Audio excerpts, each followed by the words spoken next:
ولی کار را کندرا روبرو آرز بساقا شیشه را جو درون خانه احوال رفت زود شیشه پیش چشم او دو نمود گفت استاد آدو شیشا نیست رو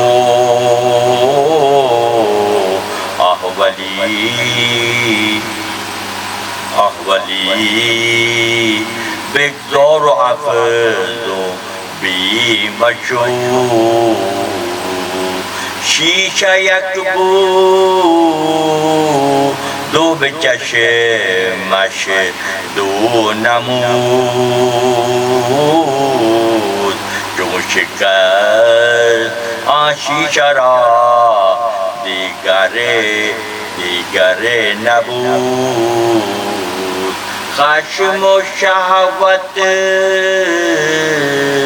خشم و شهوت مرد را احول کند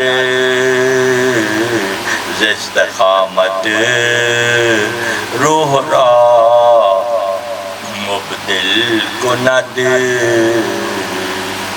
انتہائی واجب الاحترام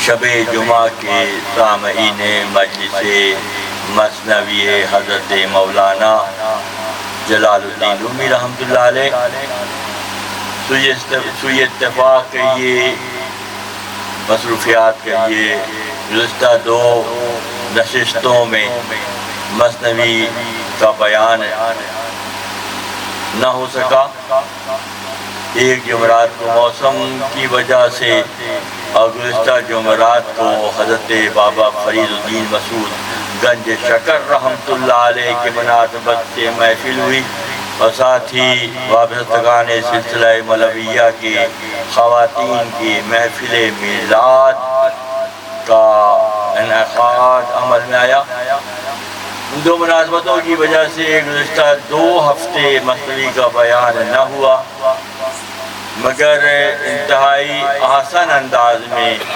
جناب آصف کامران چلپی صاحب نے جو بیان گزشتہ دنوں ہوا تھا آقا ساستان کی مناسبت سے آپ کے حیات مبارکہ آپ کے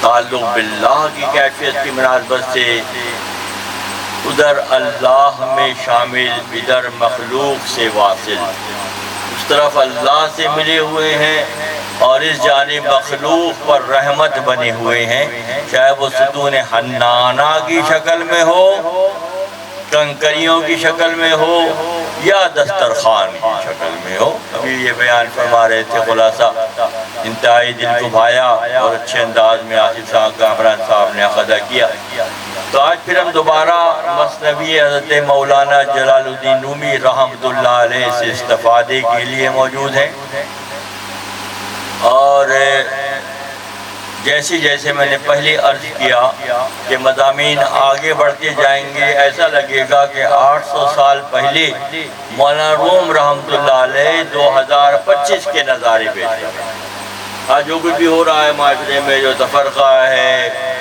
اور جو اختلافی کیفیات ہیں جو اللہ کے دوستوں کو نہ پہچاننے کا غلغلہ اٹھا ہوا ہے اور اپنے آپ کو اور اللہ کے دوستوں کو ایک جیسا سمجھ رہے ہیں اسی دور میں ہو رہا ہے اسی دور میں یہ ہو رہا ہے کہ انبیاء را ہم چو خود برداشتن اولیاء را ہم چو خود پنداشتن جملہ عالم ذی سبب گمراہ شد کم کسی زبدال حق آگاہ شد جملہ عالم مولانا تو فیصلہ کر رہے ہیں ساری دنیا جو ہے اکثریت جو ہے گمراہی کا شکار ہے کیونکہ وہ اللہ کے دوستوں کو اللہ کے نبیوں کو اللہ کے ولیوں کو نہیں پہچان رہے تو گمرہی کا جملہ عالم زی سبب گمراہ شد، کام کسے زبدال حق آگاہ ابدال حق۔ اللہ کے دوستوں کی پہچان دلوں سے نکلتی جا رہی ہے،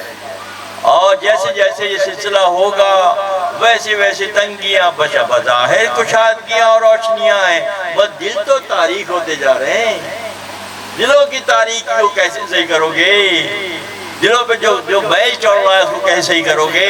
مرحوم رحمت اللہ علیہ کہ مثنوی شریف ہست قرآن در زبان پہلوی، فارسی زبان میں قرآن کی شرح لکھی گئی 800 سال پہلے، مگر تا قیام قیامت، بلکہ مرحوم مقام پر فرماتے ہیں کہ قیامت برپا ہو جائے اور یہ زمین و آسمان تہس نہس ہو جائیں، نئی دنیا تعمیر ہو، وہاں بھی مثنوی ہوگی، وہاں بھی اللہ کا کلام ہوگا، وہاں بھی اس کی شرح ہوگی۔ کتنی وسعتیں ہیں جو مولانا روم رحمت اللہ علیہ کی فکر میں ہیں، اور جو قاری ہیں، جو پڑھتے ہیں، جو سنتے ہیں، جو بیٹھتے ہیں مجلسوں میں، آہستہ آہستہ وہ اپنی جینیاتی موروثی نیگیٹیوٹی سے نکلتے جائیں گے۔ حیرت ہوگی کہ ہمارے بڑے تو ایسے سوچتے تھے اور ہم ایسے سوچ رہے ہیں، کہ کیا کم ہے خدا کے ولی کی یہ کرامت کہ آپ کی سوچ کو بدل رہے ہیں۔ آپ برائی کو برائی کہہ رہے ہیں، آپ اچھائی کو اچھائی کہہ رہے ہیں۔ پہلے ہم بڑوں کی وجہ سے اپنے پرکھوں کی بڑوں کی باتوں پر عمل کر کے ہم ویسے ہی بنتے چلے گئے۔ جب مولانا روم رحمت اللہ علیہ کی شفقت بری محبت بری نظر ہمارے حصے میں آئی تو ہم رک رہے ہیں، ٹھہر رہے ہیں، سوچ رہے ہیں کہ کیا صحیح ہے۔ روم رحمت اللہ علیہ کی مثنوی شریف کی مثال اس طرح سے ہے کہ جب اللہ نے قوم موسیٰ کے زمانے میں، بنی اسرائیل کے دور میں، موسیٰ علیہ السلام کی نبوت کے زمانے میں بنی اسرائیل کے ساتھ ظلم کرنے کی وجہ سے آل فرعون پر طرح طرح کے عذاب، مینڈکوں کا عذاب، جوؤں کا عذاب، دریائے نیل کے پانی کا خون ہو جانے کا عذاب، اللہ غنی، وہ عذاب آتا تھا آل فرعون پر، اور آل موسیٰ محفوظ رہتے تھے۔ ایک ہی وقت میں ایک قوم پر عذاب ہے اور دوسری قوم پر نوازشات ہیں۔ کس وجہ سے؟ نبی کی برکت کی وجہ سے، اہل اللہ کی معیت کی وجہ سے، تعلق باللہ کی کیفیت کی وجہ سے۔ تو مثنوی شریف کی مثال دریائے نیل کی سی ہے۔ سبتی کہتے ہیں آل یعقوب کو، آل یعقوب سے مراد حضرت آل موسیٰ علیہ السلام، کیونکہ موسیٰ علیہ السلام حضرت یعقوب علیہ السلام کی نسل سے ہیں۔ لاوی نامی صاحبزادے حضرت یعقوب علیہ السلام کے، ان کی نسل سے حضرت موسیٰ کلیم اللہ عالم وجود میں آئے، وہ سبتی کہلاتے ہیں، اور آل فرعون قبطی کہلاتے ہیں، قبطی، اور یہ سبتی کہلاتے ہیں۔ تو جب پانی کے خون بننے کا عذاب آیا تو جب سبتی پانی پیتے تو وہ پانی ہوتا، اور قبطی پیتے، آل فرعون پیتے تو وہ خون بن جاتا۔ دو دوست تھے، ایک سبتی اور ایک قبطی، تو قبطی نے کہا کہ جب بھی میں پانی پیتا ہوں وہ خون بن جاتا ہے، تم ایسا کرو پیالے میں پانی لے کر پہلے تم پی لو اور اس کے بعد بچا کے چھوڑنا، پھر میں پی لوں گا۔ اس کا خیال یہ تھا کہ یہ پیئیں گے تو شاید آسانی ہو جائے گی۔ خدا جن کی پکڑ کرتا ہے پھر آسانی نہیں ہوتی ہے۔ اس سبتی شخصیت نے پانی پیا، آدھا پانی پی کر قبطی کو دیا، جیسے اس کے ہاتھ میں پیالہ گیا اللہ نے اس پانی کو خون بنا دیا۔ اللہ نے اس پانی کو مثال اس طرح دی ہے کہ مثنوی شریف کی مثال بھی، جو اہل اللہ سے محبت کرتے ہیں، جو اللہ کے نبیوں کے مقام و مرتبے کو پہچانتے ہیں، جو خود پسندی، انانیت اور تکبر میں مبتلا نہیں ہیں، مثنوی شریف ان کے لیے پانی ہے، اور جو اس کے مخالفین ہیں ان کے لیے یہ خون ہے، ان کے لیے یہ کی مثال دریائے نیل کی طرح سے ہے مثنوی شریف کی مثال۔ مثنوی شریف میں رزق میں کشادگی ہے، مثنوی شریف کے پڑھنے والوں کو شفا ملتی ہے، مثنوی شریف پڑھنے والوں کے اندر لطافتیں پیدا ہوتی ہے، مثنوی شریف کے پڑھنے اور سننے والوں کو اس عالم کے بعد اگلے عالم کی پہچان ہو جاتی ہے، تنگی سے کشادگی کی طرف۔ بے شمار مثالیں ہیں۔ میں نے ذہن بنایا کہ ہر نشست میں کچھ نہ کچھ حوالہ مثنوی شریف کے حوالے سے دیا گیا۔ مثنوی شریف کی مثال آج آپ لوگوں کو ایک پیغام دے رہا ہوں کہ پوچھیں کیا سننے جاتے ہو؟ ہم دریائے نیل کے پانی کو سننے جاتے ہیں، جو دوست ہیں وہ پانی پیتے ہیں اور جو دشمن ہیں وہ خون ان کو پیش کیا جاتا ہے۔ سادہ سی مثال ہے، ہر سمجھنے والا سمجھ جائے گا۔ یہ تو قرآن کی مثال ہے بھائی۔ قرآن میں دریا نیل کے بارے میں اللہ نے اسی طرح سے فرمایا ہے۔ آج کی نشست میں مولانا ایک بہت ہی زبردست نیا زاویہ ہمارے اور آپ کے لیے پیش کرتے ہیں۔ بود شوہے در یہودا ظلم سوز، دشمن عیسیٰ و نصرانی گداز۔ پہلے زمانے میں ایک بادشاہ تھا، یہودی بادشاہ تھا، وہ حضرت عیسیٰ علیہ السلام کی قوم پر ظلم کرتا ہے۔ یہاں سے گفتگو شروع ہو رہی ہے، اور جب گفتگو شروع ہوتی ہے ہمیں آپ کو پتہ ہے کہ معلوم ہمیں کیسی انفارمیٹیو نئی معلومات مہیا کرتے ہیں۔ بیان چلتا کہیں سے اور کن وادیوں سے گزار کر، بڑی کشادہ منزلوں سے گزار کر ہمیں اس مقام پر پہنچاتے ہیں۔ 800 سال پہلے کا سلسلہ شروع ہو رہا ہے بیان کا، اور لگتا ہے 2025 میں پہنچا دیتے ہیں۔ عیسیٰ علیہ السلام جب اللہ نے بلندی عطا کی اور آپ رفعت کی منزلوں پر سرفراز ہوئے، زمین سے اٹھا لیے گئے۔ اسلامی عقیدہ یہ ہے کہ عیسیٰ ابن مریم علیہ السلام کو اللہ نے آسمانوں پر اٹھا لیا، اور آپ چوتھے آسمان پر حیات کی کیفیت میں ہیں۔ قرب قیامت میں پھر آپ کا ظہور دوبارہ ہوگا۔ یہ اسلامی عقیدہ ہے۔ جبکہ ان کے ہاں یہ عقیدہ ہے کہ وہ مصلوب کر دیے گئے، صلیب پر چڑھا دیے گئے، معاذ اللہ شہید کر دیے گئے۔ یہ بنیادی فرق سمجھ لیں عیسائیوں مسلمانوں کی کتاب، ہماری کتاب میں عیسیٰ ابن مریم علیہ السلام کو اللہ نے رفعت عطا کی اور چوتھے آسمان پر متمکن کیا۔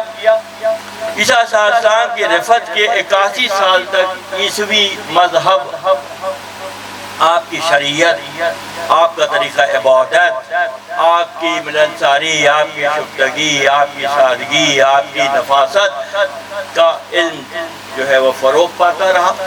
81 سال جب گزر گئے تو پھر ہوا یہ کہ یہودی جو ہے وہ آپ کی قوم، یعنی کہ آج کا موضوع ہے یہ، اس جو کھیل چل رہا ہے دنیا میں، غور کرے معلوم ہو جائے گا کہ کہاں بھٹک گئے اور کس راستے پر چل پڑے۔ یہودی جو ہے وہ عیسیٰ علیہ السلام کی امت کے مخالف ہو گئے، اور 81 سال کے بعد پھر ہوا یہ کہ ایک بہت ہی مکار اور چالاک یہودی تھا، اس کا نام تھا بولس۔ اس نے نصرانیوں کے، عیسائی قوم کے لوگوں کو نقصان پہنچانے کا پکا ارادہ کیا۔ اپنے گھوڑے جس پر وہ بیٹھ کر پہلے مرحلے میں جنگ کرتا تھا عیسائیوں سے، لوگ پہچانتے تھے، اس کا نام عقاب تھا اس گھوڑے کا۔ اس گھوڑے کی کونچے پیر کاٹ دیے اور اپنے آپ کو بری طرح سے اس نے زخمی کیا، اور پھر ہوا یہ کہ وہ مشہور اس نے کر دیا کہ میں عیسیٰ علیہ السلام کے مذہب پر ایمان لاتا ہوں، میں یہودیت سے بیزاری کا اظہار کرتا ہوں، اور میں توبہ کرتا ہوں، اور کیونکہ دین عیسیٰ سے مجھے شغف ہے، عشق ہے، عیسیٰ علیہ السلام کا چاہنے والا ہوں، اس لیے تمام تر تنگیاں جو وقت میں آ رہی تھی برداشت کر رہا ہوں۔ جب اس نے اس طرح کی باتیں بیان دیا تو عیسائی جو ہے بیچارے وہ اس کی طرف آنے لگے، جوگ در جوگ اس کے پاس آ گئے کہ عیسیٰ علیہ السلام سے محبت کرتا ہے۔ تو اس نے کیا کیا کہ وہ پھر ایک دن وہ آیا اور عیسائیوں کے کلیسا میں، ان کا جو کلیسا ہوتا ہے جسے ہم جہاں وہ عبادت کرتے ہیں، اس مقام پر اچانک وہ آیا اور آ کر ایک کمرے میں جو ہے وہ جا کر بیٹھ گیا۔ پورے 1 سال تک بیٹھا رہا، کسی چیز کی ضرورت نہیں ہے، نہ آ رہا ہے، نہ جا رہا ہے، نہ واش روم جا رہا ہے، نہ کھا رہا ہے، نہ پی رہا ہے، بیٹھ کے عبادت دکھا رہا ہے۔ 1 سال تک بیٹھا رہا۔ 1 سال کے بعد لوگ حیران ہو گئے کہ اتنا کوئی پکا زاہد ہے کہ 1 سال تک بیٹھا چلا کش ہو گئے۔ تو لوگ اسی طرح راغب ہو گئے۔ پھر اس نے کیا کیا، اس کو اپنا لوگ اس کی طرف دوڑے، اپنا پیشوا اور رہنما مقرر کر دیا۔ جب یہاں تک بات پہنچ گئی عقیدتوں کی بنیاد پر، تو اس نے پھر وہ کھیل شروع کیا عیسائیوں کی تباہی کا۔ اس نے ایک بہت ہی با اثر سردار تھا عیسائیوں کا، اس کا نام نستورہ تھا۔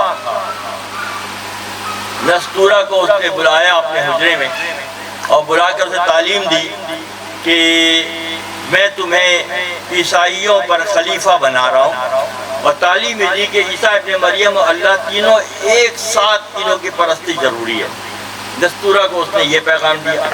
اس کے بعد اس نے اہل روم کے علاقے کے ایک شخص یعقوب کو بلایا، اس نے کہا میرے بعد تم میرے خلیفہ ہو، اور اس کو تعلیم بھی کی کہ یہ عیسیٰ نہ جسم تھے نہ انسان تھے، اللہ کے بیٹے تھے، اور اس تعلیم کو تم نے فروغ دینا ہے، لوگوں کو یہ بتانا ہے کہ عیسیٰ اللہ کے بیٹے ہیں، نہ وہ جسم ہے نہ روح ہے، اللہ سے نسبت ہے ان کی۔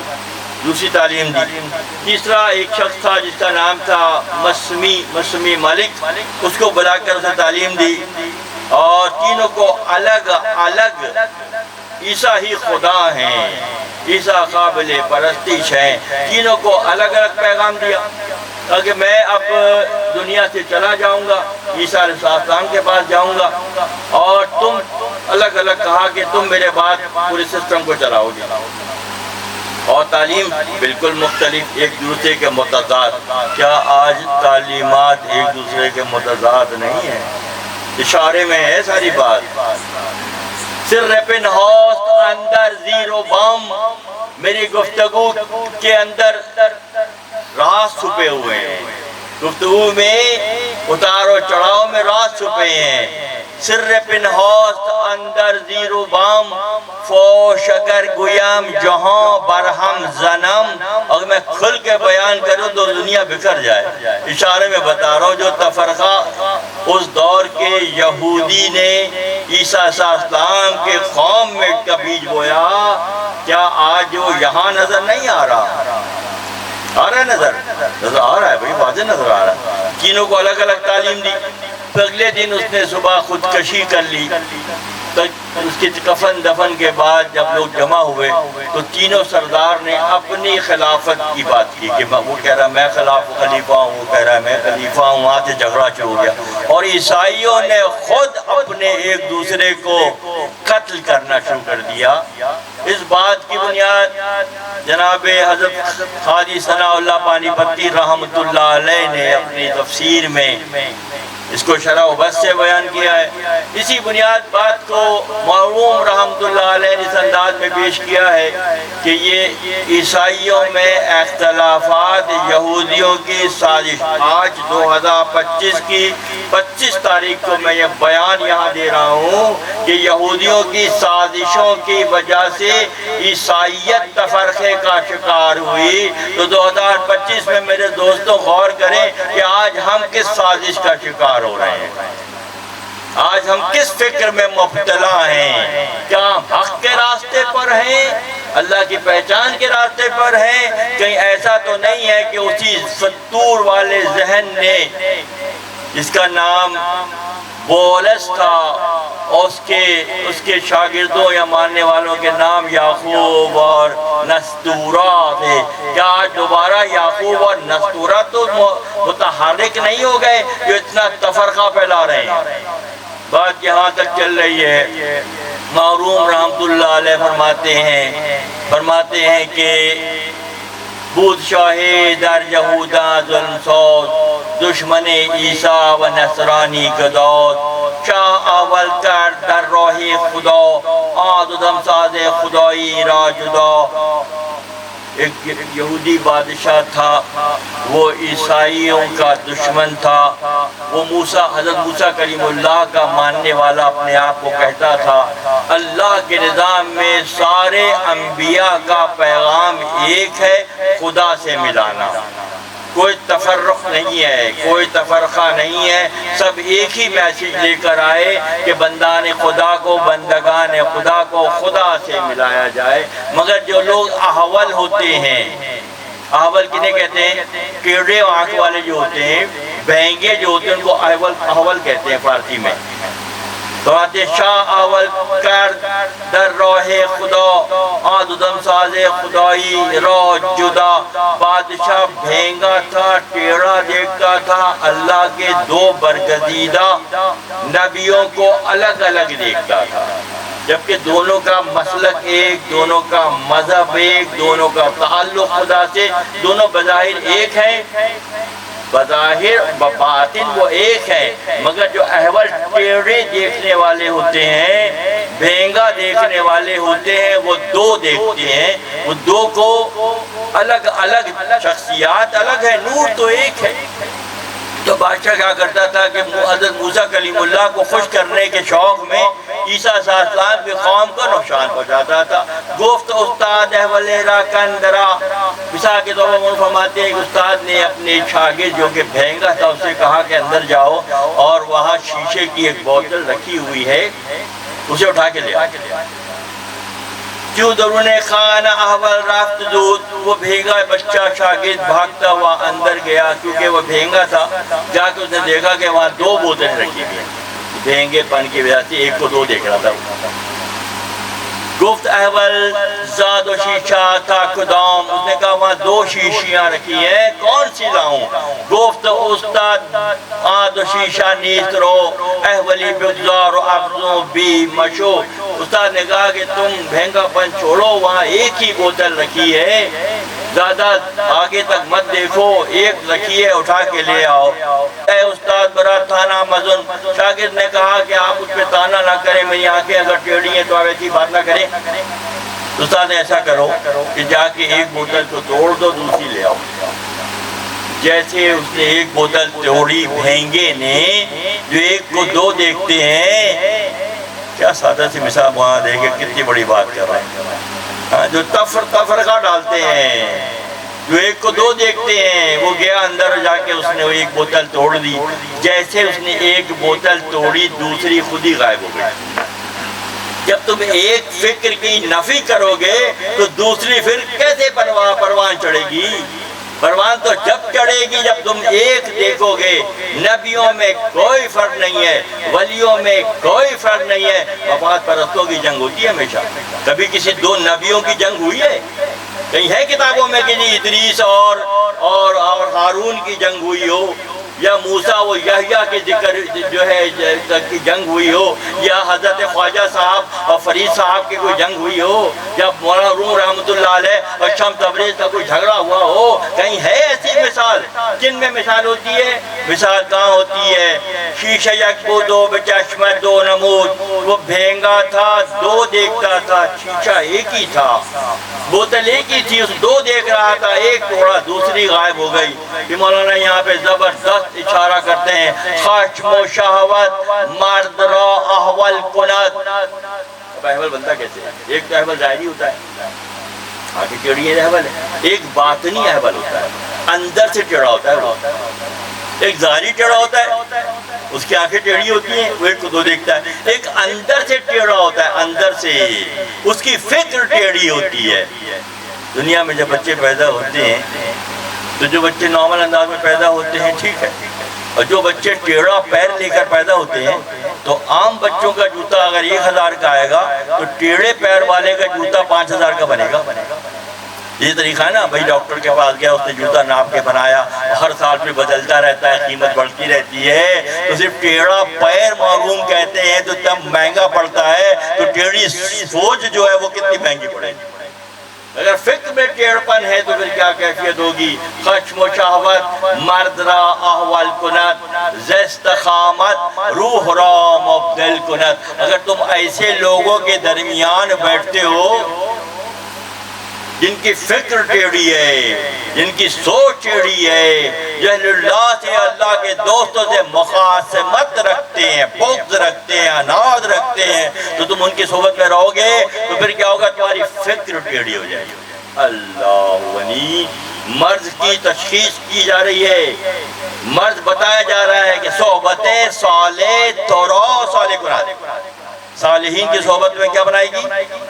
صحبت صالح تورا صالح قرآن، صحبت طالح تورا طالح قرآن. اور اگر تعالیٰ آزماؤں کے درمیان بیٹھو گے، حجت کرنے والوں کے درمیان بیٹھو گے، ضد کرنے والوں کے درمیان بیٹھو گے، غصہ کرنے والوں کے درمیان بیٹھو گے، یک چشموں کے ساتھ بیٹھو گے اور دو دیکھنے والے بن جاؤ گے، تو پھر کیا ہوگا؟ صحبت صالح تورا صالح کنات، صحبت طالح تورا طالح کنات. کہ طالح آزماؤں کے ساتھ کی صحبت تمہیں تعالیٰ آزما و خصم و شہوت مرد را احول کنات، زستقامت روح را مبدل کنات. کہ یہاں تک کہ روح حیوانی تو لے کے پیدا ہوئے، انسان کے بچے روح انسانی لے کر پیدا ہوتے ہیں، مگر جب وہ ماحول کی خرابی کی وجہ سے ان کی روحیں روح انسانی سے گھٹ کر، غور سے سنو میری بات، بہت توجہ سے میری بات، اس شعر کو سمجھو.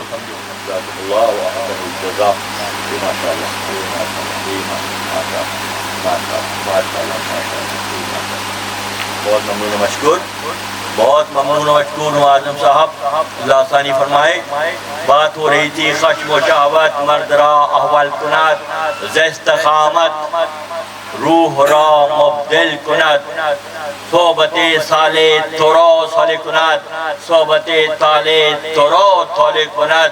یہ مثال ہے کہ بہترین مثال ہے کہ اچھے لوگوں کی اچھی فکر کی صحبت تمہیں اچھا بنا دے گی. جنیاتی توبہ معروضی توبہ نمائندہ اوصاف نہیں بھی تھے، مگر صحبت نے تمہیں کچھ کا کچھ بنا دیا، صحبت نے تمہیں کمال پر پہنچا دیا. چون غرض آمد ہنر پوشیدہ شد، صد حجاب از دل بسویے دیدہ شد. جب اس ماحول میں رہو گے، طالع آزماؤں کے ساتھ، ضدیوں کے ساتھ، غصہ وروں کے ساتھ، بحث مباحثہ کرنے والے کے ساتھ رہو گے، تو پھر کیا ہوگا؟ سینکڑوں حجابات آنکھوں کے راستے دل پہ پڑ جائے. اللہ غنی. مولانا نہیں چھوڑتے، مولانا نہیں چھوڑتی. بتا رہے ہیں مرض، بتا رہے ہیں بیماری، بتا رہے ہیں بیماری کیوں بنتی ہے وہ بتا رہے ہیں، اور اس کا حل بھی بتا رہے ہیں. صد حجابات دل بسویے دیدہ شد، چون غرض آمد ہنر پوشیدہ شد. سینکڑوں حجابات آنکھوں کے راستے دل پہ پڑ جاتے ہیں، اور جیسے غرض آتی ہے ہنر چھپ جاتا ہے. غرض آتے ہی ہنر چھپ جاتا ہے. کیا زبردست ڈیفینیشن ہے کہ وجہ بتائی جا رہی ہے کہ کس وجہ سے خرابی پیدا ہوتی ہے. چوں دہد قاضی بدل رشوت قرار، کہ شناست ظالم از مظلوم زار. جب غرض آئی تو ہنر چھپ گیا، قاضی میں غرض آ گئی، قاضی فیصلہ سے نہیں کر رہا، غرض آ گئی، رشوت کا لفافہ آ گیا تو قاضی صاحب کا فیصلہ بدل گیا. اللہ ہو رہا ہے کتاب کے 800 سال پرانی کتاب ہے، یہ تو آج کی کتاب ہے، آج کی. کہہ رہے ہیں کہ جب قاضی چوں دہت قاضی بدل رشوت قرار، کہ شناست ظالم، تو ظالم و مظلوم کو کیسے پہچانے گا؟ کون ظالم ظلم کر رہا ہے، کون مظلوم ہے؟ لفافے نے حالات ہی بدل دیے سارے. کیا نہیں ہو رہا ہے؟ جو غرض آمد ہنر پوشیدہ شد، شاہ از حقت جہودان، جہودانہ چنا گاہ تحول کالما یا رب اما.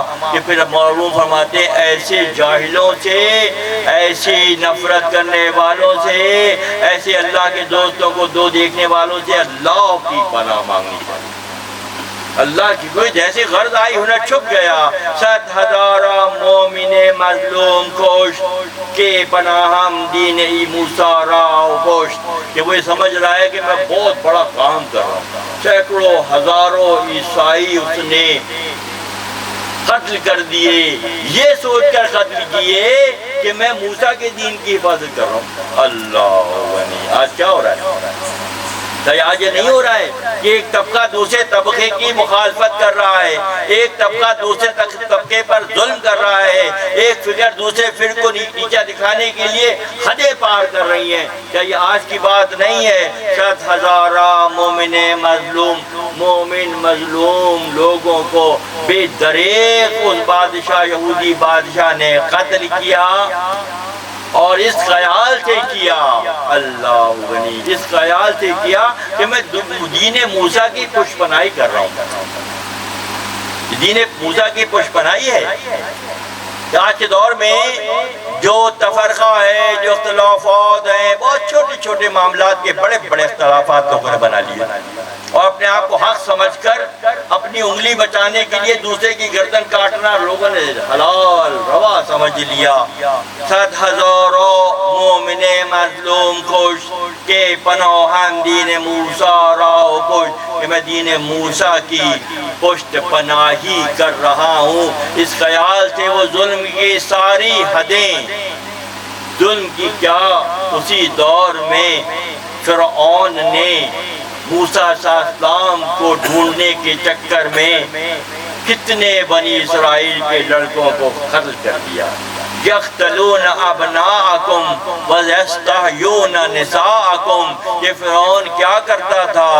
فرعون لڑکوں کو قتل کرتا تھا اور لڑکیوں کو چھوڑ دیتا تھا، اعلیٰ اقدار کو مٹاتا تھا اور ادنا اقدار کو فروغ دیتا تھا۔ جس زمانے میں اعلیٰ اقدار کو مٹایا جائے گا اور چھوٹی باتوں کو بڑھا کر پیش کیا جائے گا، تو ظلم کے زمرے میں آئے گی بات۔ اسی بادشاہ کا ایک بہت ہی مکار وزیر تھا، اس نے کہا کہ بات یہ بادشاہ سلامت، یہ جو آپ کر رہے ہیں نا، عیسائیوں کو مار رہے ہیں، مت کریں آپ، کیونکہ دین کی مثال ایسی ہوتی ہے، عقیدت کی مثال ایسی ہوتی ہے جو 7 پردوں میں ہوتی ہے۔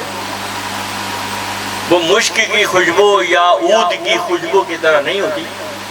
اگر آپ یہ ظلم کریں گے، یہ اپنا دین چھپا لیں گے، اندر عیسیٰ سے محبت کریں گے اور آپ کچھ بھی نہیں کر پائیں گے۔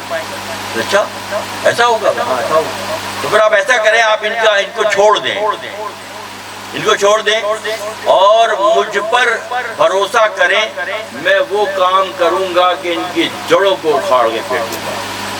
جس نے کہا، یہ اسی بادشاہ کے وزیر نے جو بات جس سے میں نے پیش کی، پانی پتی رحمۃ اللہ علیہ کی تفسیر سے پیش کی، میں ان کے درمیان ایسا فتنہ بوؤں گا، ایسا فساد پھیلاؤں گا کہ یہ ایک دوسرے کے خود خون کے پیاسے ہو جائیں گے۔ اللہ غنی، کہ یہ بات اس زمانے کی ہے۔ رکے ٹھہرے، غور کریں۔ مثنوی کی درس سجا کے بیٹھتے ہیں ڈاکٹر صاحب ہر جمعرات کو، کس زمانے کی بات کرتے ہیں؟ آج کی بات کرتا ہوں۔ جو ہو رہا ہے سب معاشرے میں، جو اس وقت تفرقہ ہے، نفرت ہے، غرور ہے، تکبر ہے، خود پسندی ہے، انانیت ہے، کیا نہیں ہے؟ اس وزیر نے کہا کہ آپ ان کو ایسے کریں گے تو یہ اپنا دین چھپا لیں گے، میں ایسا کام کروں گا کہ ان کو جڑوں سے اکھاڑ کر پھینک دوں گا، آپ مجھ پر بھروسہ کریں۔ تم کیا کرو گے؟ نہیں، میں ابھی نہیں بتاؤں گا، اگر راز کھول دیا جائے تو بعض اوقات راز جو ہے پھیل جاتا ہے، پھر کام ہو نہیں پاتا، آپ بس مجھ پہ بھروسہ کریں۔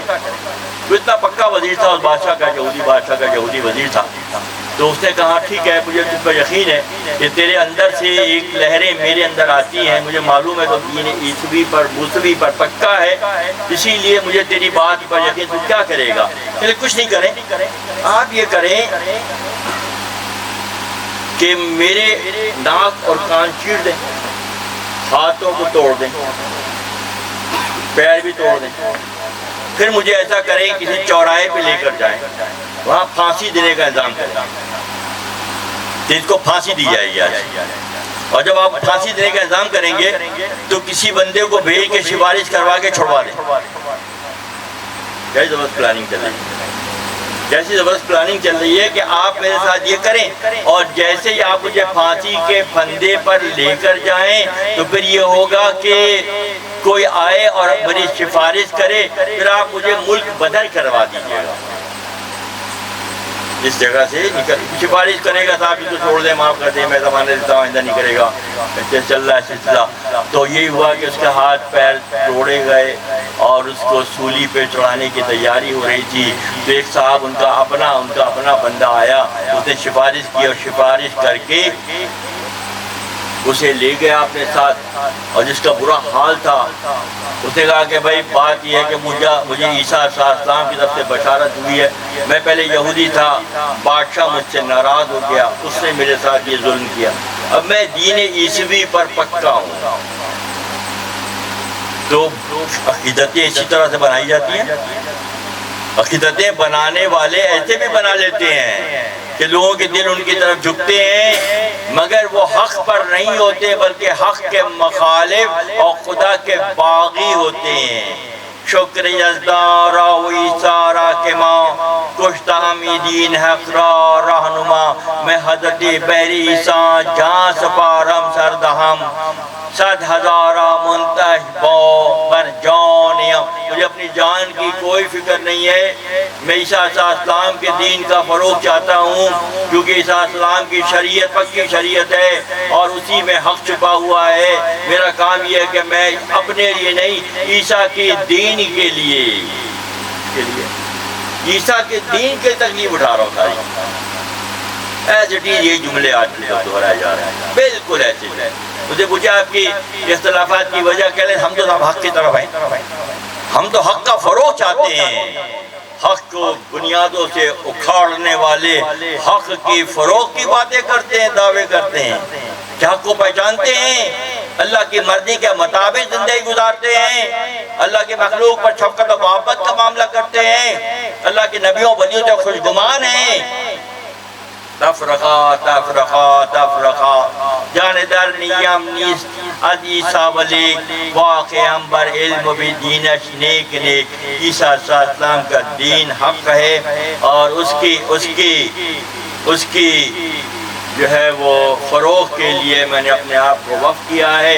اتنا ظلم جو یہودی بادشاہ نے مجھ پر کیا، میں اس لیے جھیل گیا کہ مجھے عیسیٰ کے علیہ السلام کے دین کے فروغ کی فکر۔ عیسائی جوگ در جوگ اس کے پاس جمع ہو گئے، چون وزیران مکرا برشہ شمر از دلش اندیز را کلی ببر۔ حال عالم این چنین است ای پسر، از حسد میخیزد اینها سر بسر، یہ سارا کا سارا فساد، یہ سارے کا سارا جھگڑا کس وجہ سے ہے؟ فرماتے ہیں یہ حسد کی وجہ سے۔ کس وجہ سے؟ حسد۔ اس کے پیچھے کیا چیز ہے؟ ابلیس کا آدم سے حسد، قابیل کا حابیل سے حسد، نمرود کا ابراہیم سے حسد، فرعون کا موسیٰ سے حسد، ابو جہل کا محمد عربی سے حسد، اہل اللہ کو کے نہ ماننے والوں کا اللہ کے دوستوں سے حسد، حسد حسد حسد حسد، پوری سیریز حسد کی ہے۔ فرماتے ہیں حال عالم این چنین است ای پسر، از حسد میخیز اینہا سر، یہاں اے بیٹے سر بسر حسد ہی حسد ہے۔ سر بسر تاریخ میں اٹھا کر دیکھیں تو حسد کی وجہ سے سین دال اس پہ کوئی نقطہ نہیں ہے، بے نقطے کے یہ 3 لفظ ہیں، مگر جو پہلا اختیاری عمل ہے وہ حسد ہے۔ حسد ابلیس کا آدم سے حسد ہے۔ شروعات حسد کی اس طرح ہوتی نظر آ رہی ہے۔ 100,000 مرد ترسا سوئیہو اندک اندک جمع شدر، بہت سارے بے شمار عیسائی اس کے کوچے میں، اس کے محلے میں جمع، 2-2 4-4 کی تعداد میں جمع ہونے لگے، اور پھر وہ اچھا خاصا مجمع جمع ہو گیا۔ وہ صلیب کی اہمیت کو بتاتا تھا، عیسائیوں کی نماز اسے یاد تھی، وہ طریقے جانتا تھا جو عام لوگ نہیں جانتے، ان کی وہ تعلیم دیتا تھا۔ بہرئی مونی صحابہ از رسول ملتمس بودن مکر نفس غول۔ اسی لیے بہت سے صحابی، معروم یہاں لے آئے بات کو، بہت سے صحابی نبی صلی اللہ علیہ وسلم سے جنت ہو اور جنت کی جو جو نوازشات ہوں گی مومن، اس کے بارے میں سوال کرتے ہیں۔ کچھ صحابی ایسے بھی تھے جو نفس اور شیطان کی چالوں کے بارے میں سوال کرتے تھے، جس میں حذیفہ بن یمان نامی ایک صحابی تھے جو اللہ کے نبی سے یہ سوال کرتے اکثر، اللہ کے رسول، اللہ کے نبی صلی اللہ علیہ وسلم ہمیں نفس کی شرارتوں کے بارے میں بتائیں تاکہ ہم اس سے بچ سکیں۔ اور ان کا طرز تکلم ایسا تھا، حذیفہ بن یمان کے بارے میں کتابوں میں ہے کہ وہ انبیاء کے انداز میں گفتگو کرتے تھے، اتنی گرفت تھی ان کے الفاظ کی ادائیگیوں پر۔ حذیفہ بن یمان نامی صحابی اس طرح سے قادر الکلامی اللہ نے ان کو عطا کی تھی نبی کی صحبت کی وجہ سے، صحبت صالح فروز علیہ نبی کی صحبت۔ جو مانگ رہے ہیں کہ نفس کی شرارتوں کے بارے میں مجھے بتائیں، جب بتا رہے ہیں آپ اس کی ڈیفینیشن کر رہے ہیں تو بعض بڑے بڑے جلیل القدر صحابی حیرت سے سنتے تھے کہ حذیفہ یہ انداز تکلم تمہیں کہاں سے ملا، یہ گفتگو کا انداز تمہیں کہاں سے ملا۔ اور آپ کی بہت بار ایک اور شخصیت کا نام آتا ہے، حضرت حسن بصری رحمۃ اللہ علیہ۔ حسن بصری رحمۃ اللہ علیہ روحانی طور پر حضرت حذیفہ بن یمان سے بہت عقیدت رکھتے تھے، تو یہ انداز تکلم آپ کے توسط سے بات کنیکٹیویٹی کی تو ہے نا، آج کل تو بچہ جانتا ہے کنیکٹیویٹی کیا ہے۔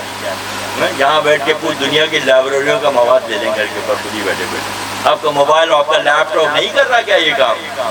کر رہا ہے نا، کنیکٹیوٹی رابطہ ہو رہا ہے نا، علوم اس طرح سے ظاہر ہو رہے ہیں نا آج کل۔ حذیفہ بن یمان سے عقیدت کی بنیاد پر حضرت حسن بصری رحمۃ اللہ علیہ، جو ایک جانب حضرت علی علیہ السلام کے خلفاء میں بھی ان کا شمار ہوتا ہے، ایک جانب ہوتا ہے۔ یہ جواب طلب معاملہ ہے، کسی اور اس کے بارے میں بات ہوگی تو حضرت علی کے نائبین میں شمار کیا جاتا ہے حضرت حسن بصری رحمۃ اللہ علیہ کو۔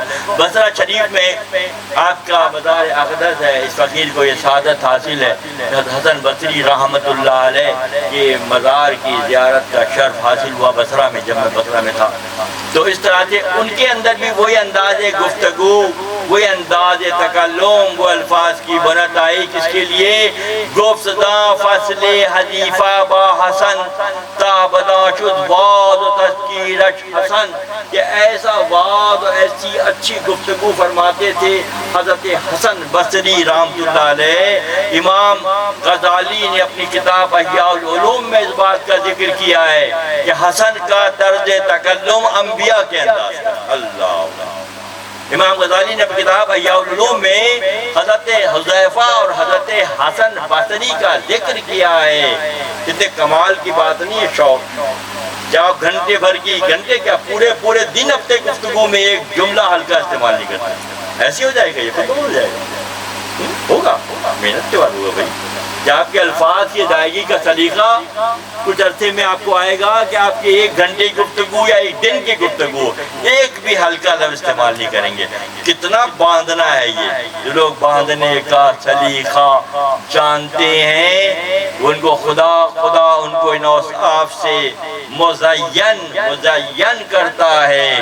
موشبگان صحابہ جملہ شاہ خیرگشتن درا واز و بیان، در درون سینه مهرش کاشتن نایبی ایشش و بینت اشتنن، او بتر دجال یک چشمه لعین این خدا فریاد رسن ملمعین، کہ یہ پھر دور اس طرف چلے جاتے ہیں مولانا کہ وہ بندہ جو وزیر تھا وہ انتہائی مکار اور چالاک تھا، اور وہ فرماتے ہیں کہ جب دجال ایسے دجالوں یا دجال کا ظہور قرب قیامت میں ہوگا تو معروم رحمت اللہ فرماتے ہیں اے خدا فریاد رسن ملمعین، اے دلوں کی حفاظت کرنے والے خدا ہمیں دجال کے فتنے سے حفاظت عطا فرما۔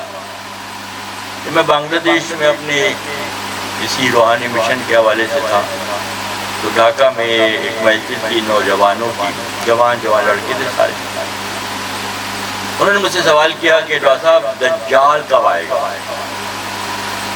دجال کب آئے گا؟ میں نے کہا کہ آپ کی محفل میں لوگ بیٹھے ہیں، کسی کی جیب میں $1 ہے، $1 کا نوٹ ہے، ایک صاحب نے اندر سے پرس میں سے نکالا اور پڑا ٹوڑا ہوا بالکل چھوٹا سا کر کے رکھا ہوا تھا۔ جب اس کو پلٹ کے دیکھا گیا، جو آج بھی دیکھا جا سکتا ہے، تو اس پہ پیچھے پیرامڈ بنا ہوا ہے، احرام مصر، امریکن ڈالر کی $1 کی نوٹ پر پشت کی جانب پیرامڈ احرام بنا ہوا ہے، اور اس کے اوپر ایک آنکھ رکھی ہوئی ہے جو دجالی سسٹم کی نمائندگی کرتی ہے۔ میں نے کہا ہے کہاں ہے، دکھائی مگر دجال آئے گا؟ یہ بیچارے سادہ لوگ مسلمان جو اشتہاد سے دور ہو گئے، کس سے دور ہو گئے؟ اشتہاد سے دور ہو گئے۔ وہ کسی ایسے بندے کے انتظار میں ہیں جس کی ایک آنکھ یہاں پر ہوگی، انتظار میں بیٹھے، جبکہ دجال آ چکا ہے، تمہاری جیبوں میں ہے۔ جب تم کعبے کا طواف کر رہے ہوتے ہو تو تمہاری جیب میں دجال ہوتا ہے۔ کون ہوتا ہے؟ کون ہوتا ہے؟ دجال ہوتا ہے۔ گدھے پر بیٹھ کر ایک بندہ آئے گا جس کی آنکھ ایک ہوگی۔ تو جب میں نے اسے کہا بیٹا وہ آ چکا ہے، گدھا امریکن جو ریپبلکن پارٹی ہے اس کا انتخابی نشان گدھا ہے۔ امریکن جو پارٹی ہے جو الیکشن میں کھڑی ہوتی ہے اس کا ایک پارٹی کا نشان گدھا ہے، گدھا۔ گدھے پر بیٹھ کر ایک آنکھ والا نظام پوری دنیا میں آ چکا ہے اور سب اس کے اثر میں آ چکے ہیں۔ تمہاری جیبوں میں $1 کے نوٹ ہیں اور تم کعبے کا طواف کر رہے ہو اور تم ان کی غلامی میں چلے گئے ہو، دجالی سسٹم کی غلامی میں چلے گئے ہیں۔ پوری ذمہ داری سے بات کر رہا ہوں آج۔ دجالی not the single person، ایک آدمی نہیں ہے، وہ پوری ایک فکر اور ایک سوچ ہے وہ جو دنیا پہ مسلط ہے۔ اس کا نظام جہاں اسلحہ چاہیے آزادی کے لیے وہاں گندم بھیجتے ہیں، اور جہاں گندم چاہیے بھوک سے مر رہے ہیں لوگ وہاں اسلحہ بھیجتے ہیں۔ دجالی اور کیا ہوتی ہے؟ دجالی اور کیا ہوتی ہے کہ انسانیت کو اپنے تہی دست اور غلام بنانا، مگر معلومیاں دعا کر رہے ہیں ای خدا فریاد رسنے ملمین، اے اللہ حفاظتوں پر حفاظت دینے والے، ہمارے حال پر رحم کر۔ ہم تجھ سے فریاد کرتے ہیں کہ دجال کے فتنے سے ہمیں خلاصی عطا کر۔ اللہ غنی، اس بے نیاز ذات سے جب فریاد کی جائے تو وہ فریاد کو سنتا ہے۔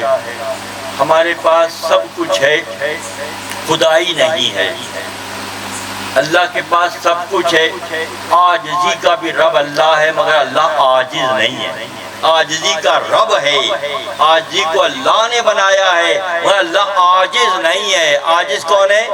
بندہ عاجز ہے، اور بندہ اپنی اصلیت کو بھول کر تکبر کرے، عزت سے نکل کر غرور کا مظاہرہ کرے تو اس پہ سختی آتی ہے۔ وہ فرماتے ہیں اس سے ہمیں پناہ عطا فرما۔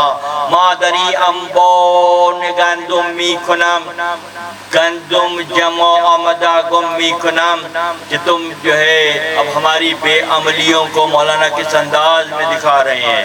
تم صرف خالی خولی دعائیں کر رہے ہو، عمل سے بے نیاز ہو گئے ہو۔ تمہیں 50 سال ہو گئے گندم جمع کرتے ہوئے، عبادتیں عادتوں والی عبادتیں کرتے 50 سال ہو گئے۔ مادری اموان گندم می کنم، گندم جمع آمدو گم می کنم، می ببینتم آخر ما بہوش، کہ خلیل در گند مست از فکر موشتا امبار ما حضرہ زدست، واز فنش امبار و بیرہ شدہ است، کہ تم پچھلے 50 سالوں سے اے سو قول مسلمانوں عادتوں کی طرح سے عبادت کا رواج تم نے ڈالا ہے۔ وہ عبادتیں نہیں ہیں، وہ عادتیں ہیں۔ اگر عبادت ہو تو اثرات نظر آئیں۔ تمہیں 50 سال سے گندم جمع کی ہے، کہاں ہے انبار میں؟ تمہاری گندم کے ذخیرہ خانے میں نفس کے چوہے نے جگہ بنا لی ہے۔ تمہارے ہر اچھے عمل کو، ہر اچھی گندم کو چوہا کھا جاتا ہے۔ کہیں تکبر کی شکل میں، کہیں اپنے آپ کو عبادت گزار دکھانے کی شکل میں، کہیں رٹافیکیشن کے انداز میں دہرانے کی شکل میں۔ اور فرماتے ہیں اولی جا دف شر موش کن بعد ازاں جمع گندم جوش کن، کہ پہلے ذخیرہ خانے سے، گودام سے، اسٹاک روم سے جو تم اب عبادتیں جہاں جمع کرتے ہو، وہاں ایک چوہا بیٹھا ہوا ہے، نفس کا چوہا بیٹھا ہوا ہے، وہ تمہارے گندم کو خراب کر رہا ہے، پہلے اس چوہے کا انتظام کرو۔ اول ایجا دافع شر موش کن، پہلے اس چوہے کا انتظام کرو۔ بعض زیادہ جمع گندم جوش کن، اس کے بعد گندم جمع کرنے کی فکر کرو۔ سوچو کہ تمہاری عبادتیں، تمہاری ریاضتیں، تمہاری راتوں کو جاگنا، تمہارے دنوں کی وقت کی پابندیاں، یہ سب تو ہیں، اثرات کہاں ہیں؟ اثرات کیوں ظاہر ہو رہے بھائی؟ اثرات اس لیے ظاہر نہیں ہو رہے کہ نفس کے چوہے نے تمہاری عبادتوں کی دکان اور تمہاری اسٹور روم کو خراب کر دیا ہے۔ اس لیے بیشنواز اخبار آسا درست دور لا صلاتا ثم الا بالحضور، اس لیے سب سے بڑے سینے والے یا سب سے بڑی مسند والے، دونوں باتیں آتی ہیں۔ صدر صدور کہتے ہیں یا تو بہت بڑا سینہ یا بہت بڑی مسند۔ اسی فرماتے ہیں بشنو از اخبار صدر، اس لیے جو خبر آئی ہے، جو انفارمیشن ہے، جو حدیث ہے، جو قول ہے، جو سب سے بڑے سینے والے اور سب سے بڑی مسند والے کون ہیں؟ ہمارے اور آپ کے آقا سب سے بڑی مسند والے ہیں۔ بہر بشنو از اخبار صدر الصدور لا صلاتا ثم الا بالحضور، کہ بغیر حضوری قلب کے نماز ہی نہیں ہے۔ صلاۃ کا مطلب اللہ سے تعلق کے قائم ہونے کی کیفیت کا نام صلاۃ ہے۔ پورے قرآن میں کہیں نماز ہے؟ نون میم الف زے ہے کہ نہیں؟ ایک جگہ بھی ہے تو بتائیے۔ یہ پڑھی جا رہی ہے، وہ ادا کی جاتی ہے۔ لا صلاۃ گفت الا بالحضور، بغیر حضوری قلب کے۔ صلاۃ کا مطلب ہے تعلق قائم ہونا، اللہ سے رابطہ جڑ جانا۔ کیا اللہ سے رابطہ جڑ رہا ہے؟ معذرت سے کہوں گا بات سخت ہو جائے گی بات۔ اسی لیے میاں صاحب نے ابھی جو شعر پڑھتے ہیں ہم لوگ اکثر ابھی اس میں بھی پڑھتے ہیں بارات کے بعد بھی، نہ ہو دل ہی حاضر تو کیا ہے نمازیں، جھکا سر مگر دل رہا بے جھکائی، سر جھک رہے دل نہیں جھک رہے۔ جب دل نہیں جھکیں گے تو اثرات بھی پیدا ہوں گے۔ مسجدیں بنا لے، مدرسے قائم کر لے، رائے خدا میں سو قول خرچ بھی کر رہے ہیں، مگر اندر جو کیفیت ہے وہاں پہ چوہا بیٹھا ہے نفس کا، کہیں تکبر دکھا رہا ہے، کہیں غرور دکھا رہا ہے، کہیں سرداری دکھا رہا ہے، کہیں پیشوائی دکھا رہا ہے، کہیں جو اپنے آپ کو بڑا دکھا رہا ہے۔ جب یہ دکھاتا رہے گا تو وہ نہیں ہوگا۔ کیا نہیں ہوگا؟ نماز صلاۃ میں خوش و الحمدللہ ثم الحمدللہ۔ جب سے یہ مثنوی شریف کے دروس ہو رہے ہیں، یہاں جو بھی اعلان کرتے ہیں ہمارے نائبین کہ صلاۃ عشاء کا وقت ہو گیا، کبھی نماز سنا کسی نے؟ سنا ہوگا پہلی دور، جہاں سے جاگے وہیں سے سویرا کیا ہے؟ وہ یہی تو ہے جب ہمیں معلوم ہو گیا کہ لفظ نماز قرآن میں نہیں ہے، لفظ صلاۃ ہے، اور صلاۃ کو جاری کرنا ہے۔ الصلاۃ النماز خیر من النوم پڑھتے ہیں، صبح کیا پڑھتے ہیں؟ فجر میں اذان دیتے وقت مولانا حضرات کیا پڑھتے ہیں؟ کیا پڑھتے ہیں؟ النماز خیر من النوم۔ سادہ سی باتیں کر رہا ہوں، مشکل بات تھوڑی ہے۔ الصلاۃ خیر من النوم، صلاۃ نیند سے بہتر ہے۔ یہ چھوٹے چھوٹے اشارے جو ہمیں یہاں مولانا روم دے رہے ہیں، بشن از اخبار صدر الصدور لا صلاۃ ثم الا بغیر حضوری قلب کے نماز نہیں۔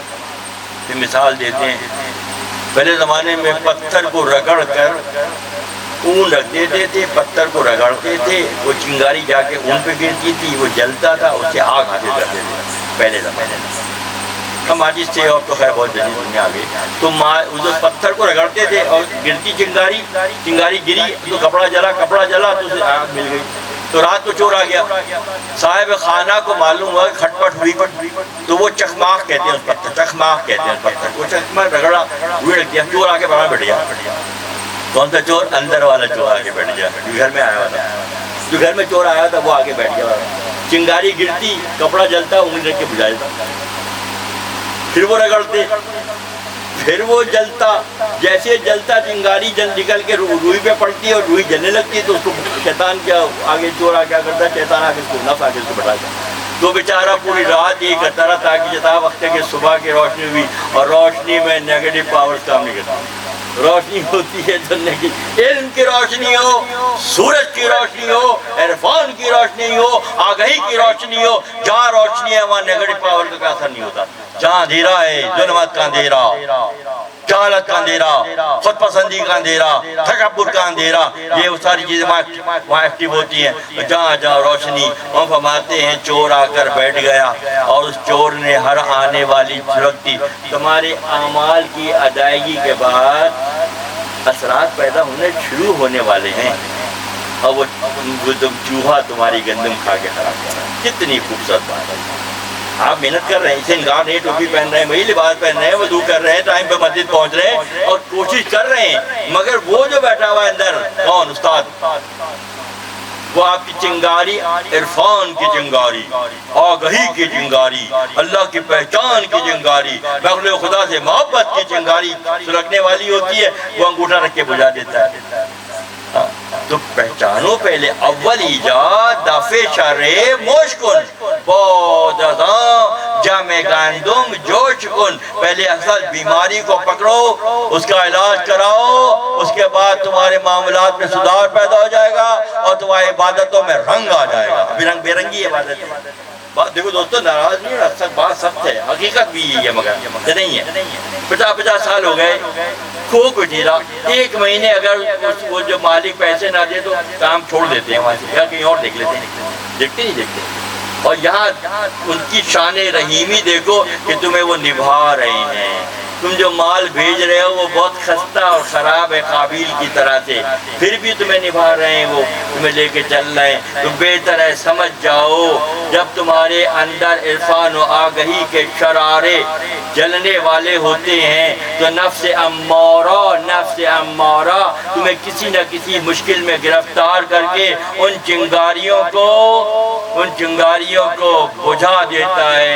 گر ہزارہ دام باشد ہر قدم، چون تو با مانی نباشد ہیچ غم، شب ز دزدان بی خبر زندانیاں، شب ز دولت بی خبر سلطانیاں، کہ جب تمہاری یہ کیفیت ہو اور تمہارے معاملات میں سدھار نہ آ رہا ہو، رہ بیٹھو، ٹھہرو، تفکر کرو، غور کرو، کیونکہ معاملہ یہ ہوتا ہے، تم اس بات کو اچھی طرح سے جانتے ہو کہ جب تم رات کو سو جاتے ہو، تمہارا جسم سو جاتا ہے، تمہاری روحیں تمہارے وجودوں سے نکل کے پرواز کرتی ہیں، تم سو رہے ہوتے ہو جیسے مردہ بن کے سوتے ہیں۔ اسی لیے حدیث مفہوم ہے کہ نیند موت کی بہن ہے، نیند جو ہے وہ موت کی بہن ہے۔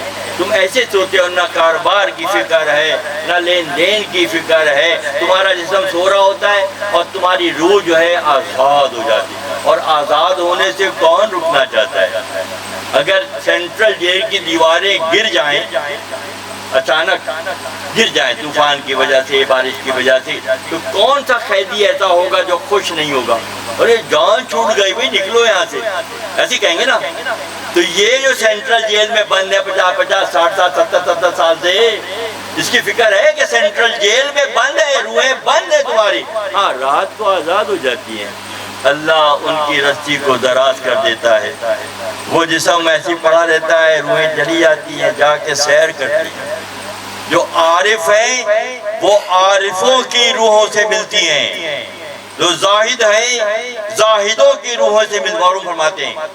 جو جس لیول کا ہے، جو رات کو بھی تو خواب دیکھتے ہیں، ارے بھائی یہ تو آنکھیں تمہاری سو رہی ہیں بند ہے، تو کون سی آنکھوں سے خواب دیکھتے ہو؟ غور کیا کبھی غور کیا کہ وہ کون سی آنکھیں؟ تم تو سو رہے ہو، تمہیں ایک ہی آنکھ کا پتہ ہے بس، بچپن سے لے کے اب تک، ایک اور آنکھ بھی ہے جب تم سو جاتے ہو تو وہ آنکھ کھل جاتی ہے، عارف عارف سے ملتا ہے، زاہد زاہد سے ملتا ہے، سخی سخی سے ملتا ہے، غنی غنی سے ملتا ہے، محبت محبت سے ملتی ہے، جس کو چاہتے ہیں اس سے ملاقات ہوتی ہے۔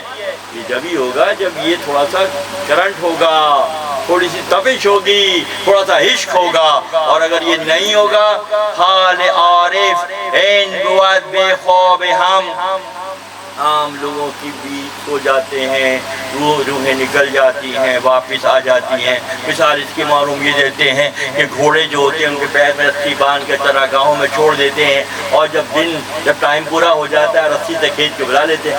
اللہ بھی یہی کرتا ہے کہ تمہارے وجودوں سے تمہاری روحوں کو آزاد کر دیتا ہے، اور جب چاہتا ہے جن کو روکنا ہوتا ہے ان کو روک لیتا ہے، جن کو واپس بھیجنا ہوتا ہے صبح واپس بھیج دیتا ہے۔ جب صبح یہ گدھ نکلتا ہے نا، سورج کا گدھ نکلتا ہے، ہم کہتے ہیں سورج کی مثال گدھ سے، اتنا زبردست گدھ نکلتا ہے، تو پھر واپس روحیں جسموں میں آ جاتی ہیں۔ اور عارف کا معاملہ، عارف اگر سو بھی رہا ہے تو وہ سوتا نہیں ہے۔ عارف عارف عارف کون ہوتا ہے؟ جس کو عرفان ہوتا ہے، جس کو اللہ کی پہچان ہوتی ہے، اللہ کے دوستوں کی قدر ہوتی ہے، انبیاء اولیاء سے محبت کرتا ہے، وہ عارف ہوتا ہے۔ جب اس پیرامیٹر کے مطابق چیک کریں تو ہم اور آپ کہاں کھڑے ہوئے ہیں؟ کہاں کھڑے ہیں بھائی؟ کوئی ڈاکومنٹیشن ہے، ریکارڈ ہے ہمارا؟ کہیں کوئی ریکارڈ نہیں ہے۔ وہاں فرماتے ہیں حال عارف این بود بے خواب ہم، گفت یزداں ہم رخودے زی مرم اللہ غنی۔ سورہ کہف کی آیت حافظ صاحب، اللہ اللہ اللہ غنی۔ فرماتے ہیں وَتَحْسَبُهُمْ إِيقَاظًا وَهُمْ رُقُودٌ، سورہ کہف کی آیت کہ اللہ عارفوں کو جیسے ویسے ہی کروٹ دلاتا ہے جیسے اس نے اصحاب کہف کو دلائی۔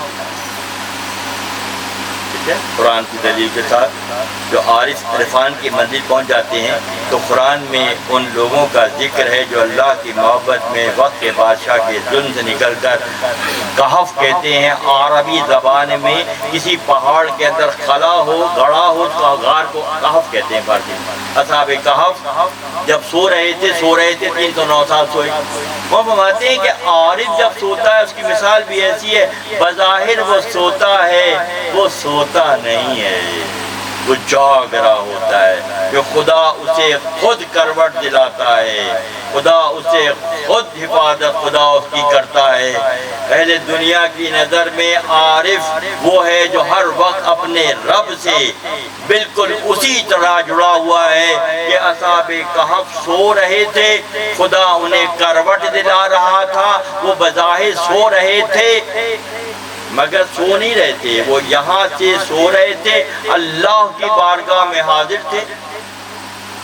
اللہ کیا وہ حاضر تھے، ان کی جیسے پہلے بات ہوئی کہ روحیں نکل جاتی ہیں واپس آ جاتی ہیں اور اپنے محبوبین سے مل لیتی ہیں، عارفوں سے مل لیتی ہیں، زاہدوں سے مل لیتی ہیں۔ عام لوگوں کے لیے یہاں پہ اسپیشل جو کیس دکھایا جا رہا ہے کہ اصحاب کہف کی روحیں جسم ان کے غار میں ہے اور روح اللہ سے تعلق میں ہے۔ اللہ غنی، ان کی روحیں 309 سال تک جسموں سے جدا رہیں، اللہ کی بارگاہ میں حاضر رہیں۔ اب بات اللہ کی بارگاہ میں ان کی روحیں حاضر رہیں اور 309 سال ان کے جسموں کو بھی خراب نہیں ہونے دیا۔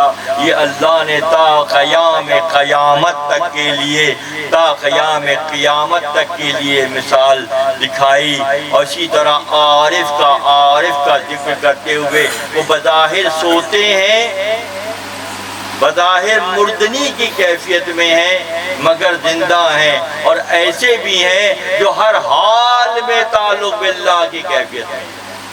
مشہور شعر جو اکثر پڑھتا ہوں، شعر عارف ہر دمے تھا تخت شاہ، عارف ہر وقت شاہ کے ساتھ، شاہ کے تخت کے ساتھ ہوتا ہے۔ شعر زاہد ہر ماہ یک روز راہ، اور زاہد ایک مہینہ چلتا ہے، ایک مہینہ چلتا ہے تو ایک دن کاؤنٹ ہوتا ہے۔ حال ہی میں ایک ریسرچ آئی ہے، ویسٹرن ورلڈ غالباً ظاہرداری کی بنیاد پر چیزوں کو دیکھ کر سمجھنا چاہتے ہیں. خدا کے لیے مشکل نہیں ہے، دیکھ کر بھی دیکھنے کی. اگر یؤمنون بالغیب کی منزل پر نہیں ہو، منزل کون سی ہے؟ الف لام میم ذالک الکتاب لا ریب فیہ ھدی للمتقین الذین یؤمنون بالغیب. جو غیب پر ایمان لائے یہ اللہ کا پیمانہ ہے. اب تم دیکھ کے ایمان لانا چاہ رہے ہو، کھاؤ کے لاؤ. کئی ہزار سال لگ گئے اس میں سمجھتے سمجھتے اللہ کے نظام.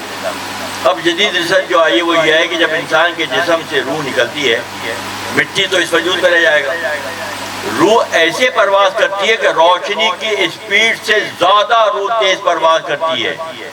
جو کاملین کی روحیں ہیں وہ 1 گھنٹے بعد جب انہوں نے ریسرچ کے مطابق فیصلہ لیا کہ ہم نے 1 گھنٹے کے بعد جب اس روح کے ڈیسٹینیشن کہتے ہیں، کیا کہتے ہیں آپ لوگ، جہاں وہ پہنچی، اب کہاں پہنچی، وہ کئی ارب سال کا فاصلہ طے کر جاتا ہے.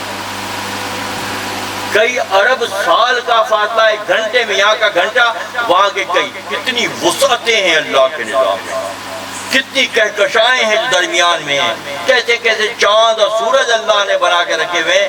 صالحین کی روح جب پرواز کرتی ہے تو عرش سے قریب ہوتے ہوتے بھی یعنی کہ کئی ارب سال کا فاصلہ یہاں کے گھنٹے کے مقابلے میں کر لیتی ہے. اور جو اس کے پسندیدہ نہیں ہوتے وہ جا کر بلیک ہول میں جذب ہو جاتے ہیں. جدید سائنس کے لیے ہم نہیں کر رہے. جو پازیٹیو ہیں وہ عرش کی طرف پرواز کر رہے ہیں، اور جو نیگیٹو ہیں بلیک ہول بنا کے جہنم رکھا ہے اللہ نے. بلیک ہول کی شکل میں اللہ نے جہنم رکھا ہے کہ وہ روحیں جا کر بلیک ہول میں جذب ہو جاتی ہیں. اور جو اللہ سے محبت کرتے ہیں ان کی پرواز کا عالم. یہ مثال دیتا ہوں، کسی گھر میں طوطا پلا ہوا ہے، آپ کا انتظام کر کے کریں گے طوطے کا پنڈا کھول دیں، دیکھیں کیسے بات آئے گا واپس. آ کے وہ آئے گا واپس، وہ تو جہاں تک اڑ سکتا ہے اڑ کے جائے گا. جب ایک عام طوطا قید سے چھوٹ کر اتنی بلند پروازی کرتا ہے تو اس قید سے چھوٹنے والی روح کی پرواز کی کیفیت کیا ہوگی. کاش اگر گویم جہاں برہم زنم، اگر میں کھل کے بات کروں تو بکھر جائیں گے لوگ. حضرت داؤد علیہ السلام جب بیان فرماتے تھے 7 دن خواتین سے دور رہتے، روزہ رکھتے، پھر بیان کرتے، تو بیان کے دوران حضرت داؤد علیہ السلام اس انداز میں بیان کرتے تھے کہ محفل میں بیٹھے ہوئے لوگوں کی روحیں نکل جاتی جسم سے. سلیمان علیہ السلام آ کر کہتے بابا جان رحم کریں، لوگوں کی روحیں جسموں سے نکل رہی ہیں، لوگ مردنی میں جا رہے ہیں. کیا بیان کا لیول ہوگا، کیا انفارمیشن ہوگی جو شیئر کر رہے ہوں گے. انتہا کی بات ہے. عارف کا حال معروف فرماتے ہیں کہ وہ شاہ کے تخت کے آس پاس ہی ہوتا ہے. بات کہاں سے چلی تھی اور کہاں پہنچ گئی. اور ان کی یہی بات ہے کہ اسب جورا کند آری زدین سر نوم اخذ الموت العین. یہ کہ موت جو ہے وہ نیند جو ہے وہ موت کی بہن ہے. اسی لیے کہا گیا کہ نیند میں سونے کے بعد ہمیں نہیں پتا ہوتا کہ کیا ہے. ہاں جو لوگ عرفان کی منزل پر ہوتے ہیں، جو لوگ صحبت کی منزل پر ہوتے ہیں، صحبت انہیں یہ دکھا دیتی ہے، بتا دیتی ہے. کاش چوں آئیے ہم اینڈ کی طرف پہنچ گئے. ماں فرماتے ہیں مضمون بہت طویل ہے، غالباً 1-2 ہفتے اور اس پر گفتگو ہوگی اور بات چلے گی یہودی شرارتی اور فسادی وزیر سے، اور کہاں سے کہاں زاویے ماں دکھا رہے ہیں. کاش جو اصحاب کف آروح را حفظ کر دی یا چو کشتی نوح را. کاش کے اللہ، وہ فرماتے ہیں کاش کہ اللہ ہماری روحوں کو بھی اصحاب کہف کے انداز میں ہمارے جسموں سے جدا کر کے اپنے سے قریب کر دے. اللہ کاش کا لفظ استعمال کیا. روح را حیث کر دے یا جو کشتی، یا اگر کشتی ہے یا اصحاب کہف کے انداز میں خدا ہمیں اپنے سے قریب کر دے، یا کچھ مہینوں کے لیے کشتی نوح میں سوار کر دے تاکہ دنیا کی غلاظتوں سے ہم محفوظ ہو کر خالص نبی کی کشتی میں سوار ہو کر اللہ سے قریب ہو جائیں. کیا بات ہے کوئی زاویہ ہے کہیں یہ فکر ہے کہیں سوچ کا یہ زاویہ کہ کاش اللہ ہماری روحوں کو اسی طرح کے قرآن میں موجود مضمون موجود ہے. کیوں بیان نہیں ہو رہا؟ کیوں لوگوں کی فکر کی برباد وہاں تک نہیں جا رہی کہ کاش کہ اللہ ہماری روحوں کو 309 سال تک ہمارے جسموں کو کہیں بھی گھر میں چلا دے، بستر پہ چلا دے، غار میں چلا دے، ہماری روحوں کو اپنے آپ سے قریب کر لے اور 309 سال تک ہم اصحاب کہف کے انداز میں اللہ سے قریب ہو جائیں۔ کس سے قریب ہو جائیں؟ کوئی خواہش نہیں ہے، کوئی نہاری کے پائے اور کوفتے کریجی کی خواہش نہیں ہے، خالص اللہ سے تعلق کی خواہش ہے۔ کاش یوں اصحاب کہف روح را حیث کر دے یا تو کشتی نوح را، یا کشتی نوح میں ہمیں سوار کروا دے۔ کتنی پیاری خواہش ہے، کتنی زبردست خواہش ہے دوستو، یہ انتہا کی خواہش ہے۔ جو اللہ سے جڑ جائے گا پھر کون سی چیز ہے جو اسے دور کرے گی، یا کون سی تکلیف ہے جو اس کے قریب آئے گی، یا کون سی مصیبت ہے جس کا وہ سامنا کرے گا؟ اللہ سے جڑنے کے بعد مصیبت ممکن ہی نہیں ہے۔ فرماتے ہیں تاجی طوفان بیداری و ہوش، وارہی دے ان ضمیر و چشم گوش، اے بسا اے بسا اصحاب کہف اندر جہاں، پہلوے تو پیش تو ہست ان زمان، کہ اس دور میں بھی بہت سے اصحاب کہف تیرے آس پاس موجود ہیں۔ معلوم 800 سال پہ کہہ رہے ہیں، 800 سال پہلے کہہ رہے ہیں، فرما رہے ہیں کہ اے بسا اصحاب کہف اندر جہاں، پہلوے تو پیش تو ہست ان زمان، اس زمانے میں بھی بہت سے اصحاب کہف تمہارے درمیان موجود ہیں۔ ہوں گے کیا خیال آپ لوگ؟ ہوں گے اصحاب کہف جیسی خصوصیات؟ بھائی اللہ سے محبت کرنے والے ہر زمانے میں ہیں بھائی، بلائے دنیا میں اب کیا کرے، رہنا تو ہے نا بھائی، کھانا کا ٹائم تو پورا کرنا ہے، ٹائم تو پورا کرنا ہے۔ شاہ کی مرضی یہی ہے کہ ٹائم پورا کرنا ہے۔ ابھی آگے مسئلے سن چکے ہیں نا کہ وہی بزرگ تھے اور وہ اللہ کی محبت میں پہاڑ سے کود گئے، اللہ نے کہا میرا کام کرو، سب سن چکے ہیں نا، آگے سنیں گے دوبارہ اور شرافت سے۔ فرماتے ہیں اے بسا اصحاب کہف اندر زمان اندر جہان، پہلوے تو پیش ہست ان زمان، کہ تمہارے درمیان بھی بہت سے اصحاب کہف اٹھنا بیٹھنا چلنا پھرنا کر رہے ہیں، مگر تم میں پہچان نہیں ہے۔ ہاں بات آگے اٹھ گئی کہ ہم اس کی پہچان نہیں رکھتے۔ ہم جب پہچان نہیں رکھتے، اپنے یہاں سمجھتے، اپنے یہاں سمجھتے ہیں تو پھر فیض حاصل کر ہی نہیں سکتے۔ فیض حاصل جب ہی ہوگا جب پہچان ہوگی، جب پہلے مرحلے میں پہچان نہیں ہوگی۔ مولانا فرماتے ہیں تمہارے آس پاس تمہارے پہلو میں ساتھ موجود ہیں، مگر تمہیں احساس ہے، تمہیں اس کا گمان نہیں ہے، کیونکہ تیری آنکھ پر غفلت کا پردہ پڑا ہوا ہے۔ کیا پڑا ہوا ہے؟ تیری آنکھ پر غفلت کا پردہ پڑا ہے، اسی لیے تم اللہ کے دوستوں اور اصحاب کہف جیسی خصوصیات رکھنے والوں کو نہیں پہچان سے آ رہی ہے۔ اگلی ضمنی حکایت، وقت خلیفہ نے لیلا سے جب ملاقات کی تو کہا تو وہی لیلا ہے جس کے چکر میں دیوانہ ہو گیا مجنون؟ میرے میں تو کوئی خاص بات نہیں ہے، میں کلوزنگ کی طرف جا رہا ہوں۔ فرماتے ہیں کہ گفت لیلا را خلیفہ کا توئی، کر تو مجنون شد پریشان و غوی، تو وہی عورت ہے جس نے مجنون کو پریشان اور پاگل کر دیا ہے، تیرے اندر تو کوئی خاص بات نظر نہیں آ رہی ہے۔ ذرا کا جا تو اپنا کام کر، کیا تیرے پاس مجنون والی آ گئے؟ پہچان سے بات چل رہی ہے، پہچان نہیں ہے، اصحاب کہف ہے، پہچان نہیں ہے۔ پہچان کے لیے جو آنکھ چاہیے، لیلا سے مولوں کی کیا بات ہے، کیسی کیسی مثالیں ہیں کہ لیلا گفت لیلا از خلیفہ کا توئی، کس تو مجنون شد پریشان و غوی، کہ وقت کے خلیفہ نے میں اپنی طرف سے معاذ اللہ کبھی کچھ نہیں کہتا نہ کہوں گا، وقت کے خلیفہ نے کہا تھا، کس سے کہا تھا؟ خلیفہ جی نے کسے کہا تھا؟ لیلا سے کہا تھا کہ تو ہے جس کے لیے مجنون پریشان اور پاگل ہو گیا ہے۔ دیدہ مجنون آئی ہائی از دیگر خوباں تو افزون نیستی، گفت خاموش چون تو مجنون نیستی، تجھ سے زیادہ حسین عورتیں تو عرب میں اور بھی ہیں، تو تیری چکر میں مجنون جو ہے وہ دیوانہ ہو گیا۔ اس نے کہا از دیگر خوباں، تم سے کہیں زیادہ حسین و خوبصورت ہے، گفت خاموش چون تو مجنون، جب تو مجنون نہیں ہے خاموش ہو جا۔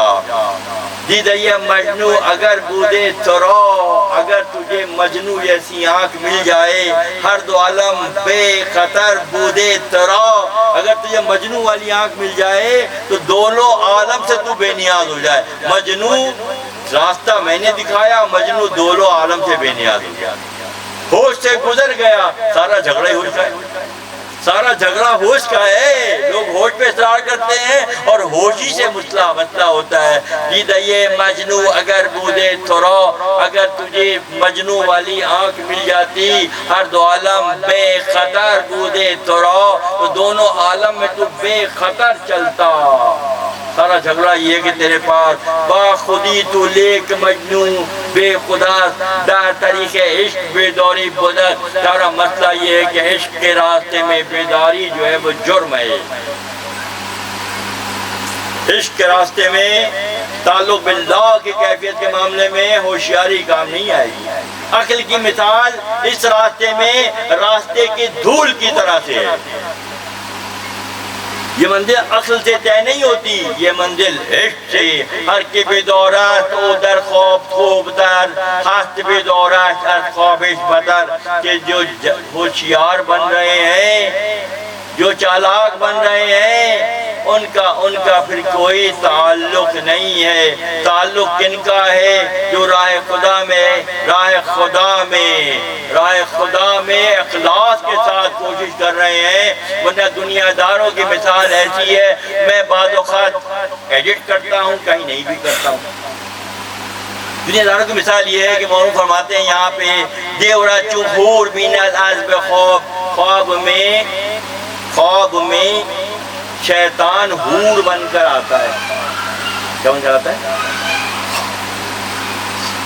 خواب میں شیطان حور کی شکل میں آتا ہے، کپڑے اور بستر خراب کر دیتا ہے، حاصل کچھ نہیں ہوتا۔ دنیا دار کا معاملہ یہی ہے کہ وہ دنیا میں اتنا انوالو ہوتا ہے کہ اس کے ہاتھ کچھ نہیں آتا۔ خواب میں شیطان آتا ہے حور کی شکل میں، اس کے ساتھ وہ قریب ہوتا ہے، اور پھر کیا ہوتا ہے؟ کپڑے اور بستر خراب ہو جاتا ہے اور سر میں درد الگ ہوتا ہے، کیونکہ یہ حقیقت کے خلاف ہوتا ہے۔ ظاہرداری حقیقت کے خلاف ہے۔ بالکل اسی طرح سے جس طرح سے پرندہ آسمان اوپر اڑ رہا ہے، اس کا سایہ زمین پہ پڑ رہا ہے، جو ظاہردار ہے وہ اس سائے کا شکار کرنے کے چکر میں رہتا ہے۔ تیر کمان پورا بھرا ہوا 60 تیر ہیں اس کے پاس، ٹھیک ہے جی، 60 تیر ہیں، اب وہ کس پہ تیر چلا رہا ہے؟ سائے پہ چلا رہا ہے بھائی۔ پرندہ تو اوپر ہے، حق تو اوپر ہے، اس کا سایہ زمین پر ہے۔ بے وقوف اور ظاہردار اس سائے پہ تیر چلا کر ایک ایک نکال کر تیر چلاتے ہیں، 60 کے 60 تیر، زندگی کا پورا حصہ ضائع ہو جاتا ہے اور شکار پھر بھی نہیں ہوتا۔ جیسے وہاں کپڑے خراب ہوتے ہیں، ہاتھ کچھ نہیں آتا، ویسے یہاں پرندہ شکار نہیں ہوتا۔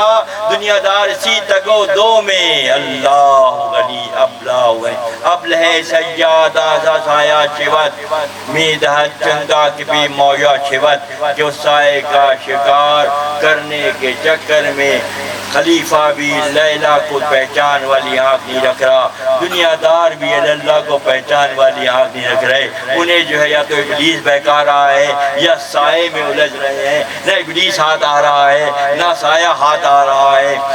ابلہ سیاد آسائے سایہ شوت میدہ چندہ کے بے مویا، تیر انداز و بسوئے سایہ ترکشش خالی شوت در جستجو، اس کے پورا ترکش جس میں تیر رکھے جاتے ہیں، تیردان کہتے ہیں، وہ تیردان پورا خالی ہو جاتا ہے۔ عمر کا تیردان خالی ہو جاتا ہے۔ عمر کا تیردان کس پر چلا رہے ہیں؟ بے حقیقت چیزوں پہ چلا رہے ہیں۔ تم کسی سے جڑو گے تو تمہیں بتائے گا حقیقت کیا ہے۔ تم اپنی میں کے ساتھ مستی کے ساتھ سفر کر رہے ہو، کسی کو کیا پڑی ہے کہ تمہارے لیے آگے مشکلیں پڑے؟ ہاں جب تم آجی وہ انکساری کے ساتھ رجوع کرو گے، اے ہائے صحبت صالح تو رو صالح کنات، جس صالح کی صحبت میں آؤ گے تو صالح کہلاؤ گے، اور اگر کسی صالح کی صحبت میں نہیں آؤ گے پھر اپنے عمر کے 60 سال کے 60 تیر تم ضائع کر دو گے، اور شکار تم پھر بھی نہ کر سکو گے، خالی ہاتھ رہ جاؤ گے۔ آخر مولانا ایک نسخہ بتائے، سایہ یزداں چبا شدہ یعش وارحانت از خیال سایش، کہ کسی ایسے سے جڑ جاؤ، کیا کہتی ہیں، ذل اللہ۔ ذل اللہ کون ہوتا ہے؟ اللہ کا سایہ۔ پرندے کے سائے سے جڑو گے ضائع ہو جائے گا، اللہ کے سائے سے جڑو گے۔ نبی موسیٰ کلیم اللہ جب سفر کرتے تو انزلا من السماء غماما، اللہ ان پہ بادلوں کا سایہ کرتا ہے۔ اللہ، ایک مثال میں پورا قرآن تو پورا قرآن ہے، کہیں کہیں ایک مثال ایسی ہے دوستو، موسیٰ کلیم اللہ موجود ہے، اللہ ان پہ دھوپ بھی ڈالنا چاہ رہا ہے، انتہا کی بات ہے۔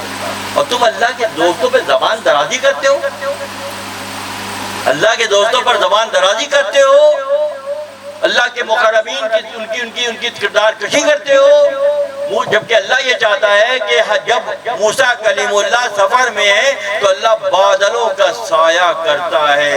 تمہاں فرماتے ہیں سایہ یزداں چبا شدہ یعش، کسی ایسے سے جڑ جاؤ جو اللہ کا سایہ ہو۔ اس کی مثال اس دائی کی طرح سے ہے، جب بچہ پیدا ہوتا ہے دائیا کو پتا ہے کہ کون سی پھیرنی دینی ہے، کتنے گھنٹے کے بعد دینی ہے، پوٹی کب صاف کرنی ہے، دودھ کب پلانا ہے، پانی کب دینا ہے، کتنا دینا ہے، کون کرتا ہے؟ دایا کرتی ہے نا، دایا ماں کرتی ہے، خالہ کرتی ہے، دایا کرتی ہے۔ تو اس کے سائے میں جب بچہ رہتا ہے تو پروان چڑھتا ہے، اور اگر کسی بے وقوف کے ہاتھ لگ جاتا ہے پھر کیا ہوتا ہے؟ وہ بچے کا کیا حال ہوتا ہے، چاہے وہ بچہ 60 سال کا ہو یا 50 سال کا ہو یا 5 دن کا ہو، جس کے ہاتھ لگا وہ بہت اہم ہے۔ فرماتے سایہ یزداں چبا شدہ یعش، اللہ کا دوست دراصل اللہ کا سایہ ہے اور تمہارے دایا ہے، تمہارے لیے وہ دائی ہے۔ وارحانت از خیالش، اسی لیے اس خیالی سائے سے دور نکل کر حقیقی سائے کے سائے میں آ جاؤ، اللہ تمہارا حامی و ناصر ہو۔ وآخر دعوانا ان الحمدللہ رب العالمین۔ یہ مضمون آگے بھی ہے انشاءاللہ، اور مزید شرحیں کھل کی جاتی ہیں۔ میں اس بار بہت پر امید ہوں اپنے بچوں کی طرف سے، یہ جو میسیج اب مل رہے ہیں، جو لکھے جا رہے ہیں، جو فجر میں بیان کیے جا رہے ہیں، تو قادر الکلامی بھی آ رہی ہے، الفاظ کا استعمال بھی آ رہا ہے، اشعار بھی حصے میں آ رہے ہیں، اور مولانا کی نظر بھی آ رہی ہے۔ اللہ تعالیٰ ہم تمام کا حامی ناصر ہو۔ ان مضامین کو جو غالباً ہم بھی اور آپ بھی پہلی بار سن رہے ہیں، ہمارے روحوں پر اس کا اثر ہو اور ہماری روحیں اپنے مرکز کو پہچاننے جیسی ہو جائیں۔ اللہ تعالیٰ ہم تمام کا حامی ناصر ہو۔ وآخر دعوانا ان الحمدللہ رب العالمین۔